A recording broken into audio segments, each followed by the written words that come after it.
여러분 안녕하세요. 서재나리입니다. 오늘은 가키야 미우라는 일본 작가의 작품들을 소개해 보려고 합니다. 저는 최근에 이 작가를 알게 됐는데 알고 보니까 청년 실업, 저출산, 고령화, 여성 독립 등 사회적 문제를 주로 다루는 작품을 내는 작가로 유명한 분이셨어요. 이런 건 일본만의 문제는 아니죠. 남의 이야기가 아니라 더 패부를 찔렀던 가키야 미우 작가의 소설 3권에 대해 이야기를 나눠보려 합니다. 첫 번째는 제가 제일 처음으로 읽었던 작품 70세 사망법안 가결입니다. 가까운 미래에 일본 정부는 고령화로 인한 국가 재정 파탄을 막기 위해서 70세가 되면 반드시 죽어야 하는 법을 통과시킵니다. 이 법은 10년 넘게 시어머니의 병수발을 들던 주인공 도요코의 가정에 큰 영향을 미치는데요. 마누라는 자기 엄마 병수발을 들고 있는데 이제 70세까지밖에 못 사니까 일찍 은퇴하고 혼자 세계 여행을 떠나겠다는 남편, 이직에 실패하고 허구한 날 방구석에 처박혀 있는 아들, 할머니 병수발을 같이 들긴 싫다며 일찍부터 집을 나간 딸, 이 모든 상황이 너무 지긋지긋했던 주인공은 남편 몰래 모아둔 비상금을 들고 가출을 합니다. 과연 답이 없는 이 가정에 변화가 찾아올까요? 개인적으론 제목부터 씁쓸했던 책이었습니다. 옛날에 전래동화를 보면 경험 많고 지혜로운, 그래서 존경받는 할아버지 할머니 이야기들이 되게 많았잖아요. 언제부턴가 우리 사회에 노인이라는 존재가 굉장히 부담스러운 짐이 됐어요. 일본에는 현노라는 말도 생겼다고 하네요. 소설 속에서 국가 재정 파탄의 주범으로 노인들을 지목하고 빨리 죽으라는 이런 법안을 낸 건 부담스러운 짐덩어리 치워버리겠다는 의미죠.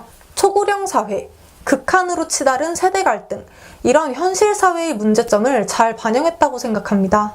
또 온갖 집안일을 혼자 떠안고 있는데 아무런 인정도 받지 못하는 엄마이자 아내이자 며느리인 주인공의 이 힘겨운 또 비참한 상황은 2019년 지금까지도 남존 여비 사상이 잔재한 일본 여성 인권의 현 상태를 보여줍니다.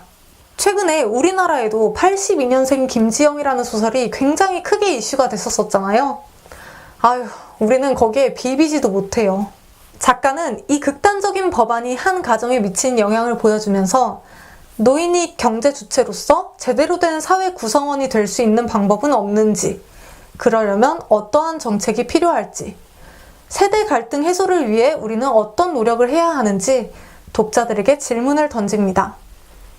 저는 딱히 오래 살고 싶다 이런 생각은 없는데 그렇다고 나라가 오래 살지 말아라 이렇게 막는 건 또 싫어요. 오래 살아도 괜찮은 나라가 되려면 어떻게 변해야 할지 고민하게 하는 책입니다.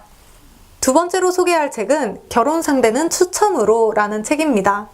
이 책 역시 책 제목만 봐도 어떤 문제를 겨냥하고 나온 책인지 느낌이 오시죠? 일본에서는 이 책을 원작으로 한 드라마도 나왔어요. 저출산으로 국가 존립이 위태로워진 시대에 정부가 결혼을 의무화하는 추천 맞선 결혼법을 통과시킵니다.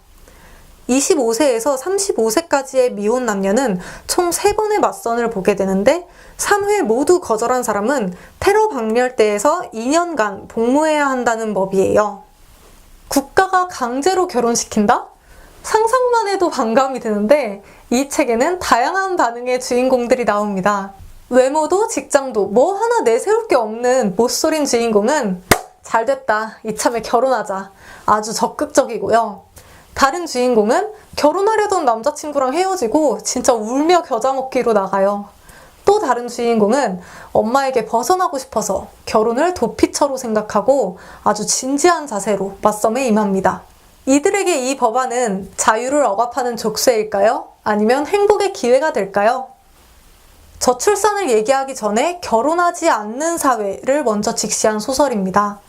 결혼을 해야 아이를 낳던 말던 결정을 할 텐데 지금은 결혼을 하고 싶어도 못할 정도로 청년들이 처한 상황이 좋지가 않죠. 가키야 미우 작가는 여기서 또 극단적인 설정으로 우리 사회의 문제점을 요모조모 짚고 넘어갑니다. 상대가 없어서 강제적으로 그 자리에 나온 사람들조차도 서로 스펙을 비교하면서 열심히 주판을 튀겨요. 조금이라도 내가 상대방보다 낫다고 생각하면 바로 갑과 을이 나뉘어지죠. 이렇게까지 해서 결혼을 해야 하는가? 청년들의 존재 이유는 오로지 후대 생산뿐인가? 보고 있으면 씁쓸하기도 하고 답답하기도 합니다. 또 한편으론 작가가 저출산 대책으로 이런저런 정책이 있지만 피부에 와닿지는 않는 현실을 꼬집은 것 같다는 생각도 들어요. 추천 맞선 결혼법, 이런 거지 같은 법안이나 내놓으니까 효과가 없는 거다 라고 소설로 얘기한 거죠. 결혼해라, 아이 낳아라 이렇게 강요만 하지 말고 청년들이 왜 결혼을 하지 않는지, 왜 아이를 낳으려 하지 않는지 제대로 들여다보고 좀 더 나은 제도를 만들어줬으면 하는 바람으로 이 소설을 썼을 거라고 봅니다. 마지막으로 소개할 책은 이제까지 소개했던 책 중 제일 현실적인 책입니다. 일단 이상한 법이 없어요. 고민하는 이 시대 여성들에게 보내는 리얼 서바이벌 소설 32살 여자 혼자 살만합니다 입니다. 파견회사에서 계약직으로 일하던 주인공은 갑자기 회사에서도 잘리고 동거하던 남자친구랑도 헤어지고 한치 앞이 보이지 않는 막막한 현실에서 농사짓는 여자라는 다큐멘터리를 보고 갑자기 귀농을 결정합니다. 계약직으로 전전하는 것도 이제 지쳤고 결혼을 하고 싶어도 할 사람이 없어진 이런 상태에서 혼자서도 자긴 좀 잘 살아보겠다 하면서 농사 짓는 법부터 배우기 시작하는데요. 과연 그녀는 외지인에게 폐쇄적인 농촌에서 원하는 대로 자급자족의 삶을 이룰 수 있을까요? 도시가 힘들다면 농촌으로 가자. 나라 보조금 받으면서 농사를 짓고 돈을 벌자. 이런 희망찬 포부를 갖고 있는 사람들에게 찬물을 뿌리는 책입니다. 뭐 하나 쉬운 게 없어요. 아무리 나라 정책이라고는 하지만 초짜에게 자기 밭을 빌려줄 농가를 찾는 건 굉장히 어렵습니다. 결국 농촌학교 동기는 분홍의 아들이랑 결혼해요. 독신 여성이 농촌에 정착하는 최고의 방법을 선택한 거죠. 상상했던 황금빛 농촌 라이프, 이런 건 다음 생에서나 할 수 있을 것 같은 상황에서 우리의 주인공 그래도 포기하지 않고 자기의 길을 만들어 나갑니다. 책 속에서 정말 다양한 여성의 모습이 나와요. 집안일은 시간 낭비라며 여자도 자기 직장이 있어야 한다는 하숙집 아줌마. SNS에는 굉장히 행복한 결혼 생활을 올리는데 실제로는 불행한 학교 선배. 재혼해서 남자 집안에 얹혀 살려는 아이 엄마 등등 정말 여러 가지 여성의 모습이 나옵니다.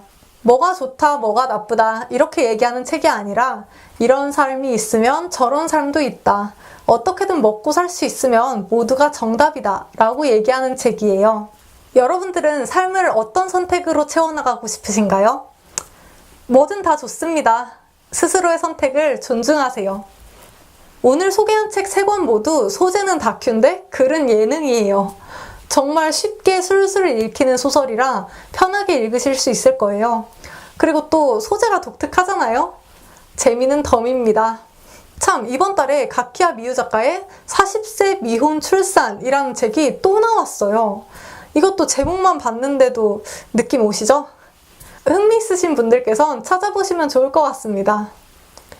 지금까지 서재날이었습니다. 다음 책도 기대해주세요.